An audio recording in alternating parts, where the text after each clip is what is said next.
later. But it's the Donald Trump tax plan that's getting a lot of attention for the first time. The Donald, who has spoken in platitudes and sort of vague generalities, as if other candidates have not, by the way, both now and in the past.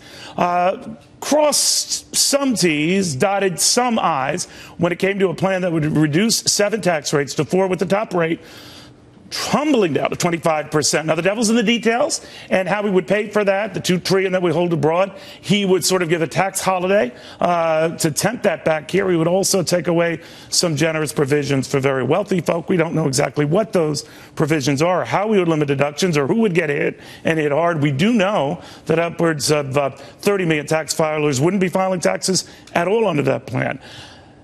Charlie Gasparino is here. David Asman, Dagen, McDowell. Dagen, what do you think?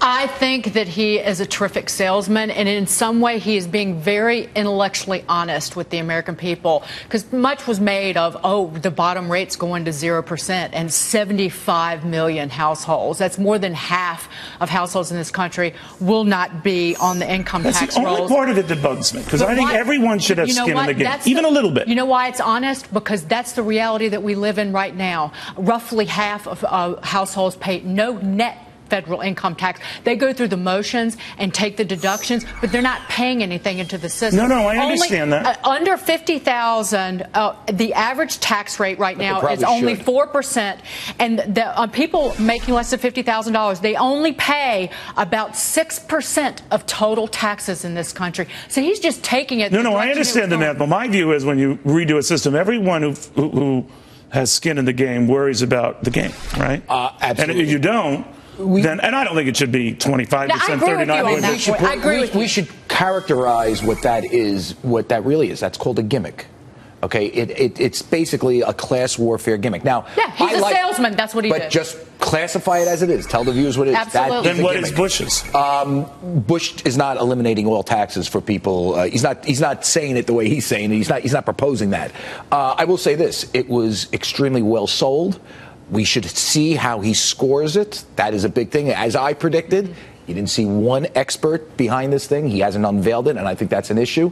Net, though, you got to like this. Politically, my friend David Asman and his old buddies over at the Wall Street Journal, we were just talking about this, they're going to go crazy over this. That's right. This is supply-side economics. What do you make of it, and what do you think they'll make about it? He has undercut all of his supply side. Remember the Club for Growth? Remember those ads they took out against him? This totally pulls the wool out from under their Not really. I mean, about. the Club for Growth is going to look at that 10% tax penalty or whatever you want to call it to get that money back home. They're going to look at that as a tax hike. I hate to disagree. I think you're dead. I fully agree with you. I just think that they're an ungrateful black and white group. When I was at the Wall Street Journal editorial page in 1980s, that was the home of supplies. I know these supply side guys, they are going to love this play. We just saw a bunch of them talk about it. They hate him. In fact, remember what the top rate was when Ronald Reagan left? 28%. This is as close to that 28% figure as I've ever seen. By the way, it's not Rubio. Think of what Rubio's plan does. That brings the top rate. I love how out of the blue he just criticized that guy too. 35%. Jeb Bush this is down to 25%. That top marginal tax rate is what supply-siders care most about. And let me tell you something. If Club for Growth wants to go after him on this, not his past statements, on this,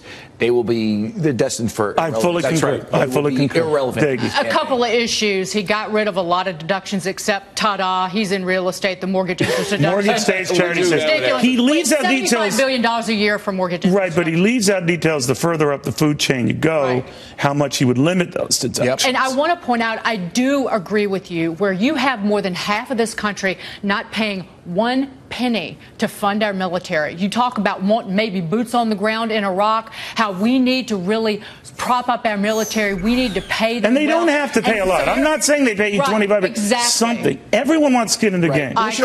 We should point out in his defense, I'm not saying I defend him, but in his defense, he would say working class people, middle class people pay on a state level very regressive taxes. Right. But not into the military, they don't. Listen to what I'm saying. On a state level, they pay very regressive taxes. Maybe the federal government should give them a break. Plus, remember the incentives. This is all about incentives, and Trump understands incentives like nobody else else running for president.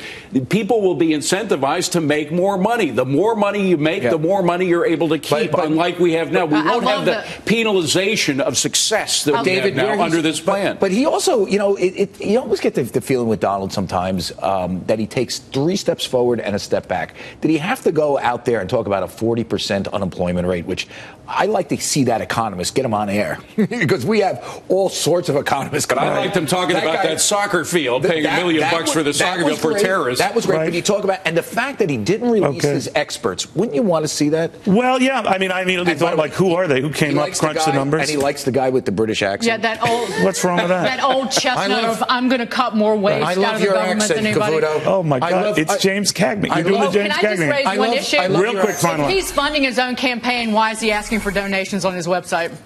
Is it really? Yep, it says donate now. There's a little donate now. Really? Donate. I did not know that. If you're English, give twice.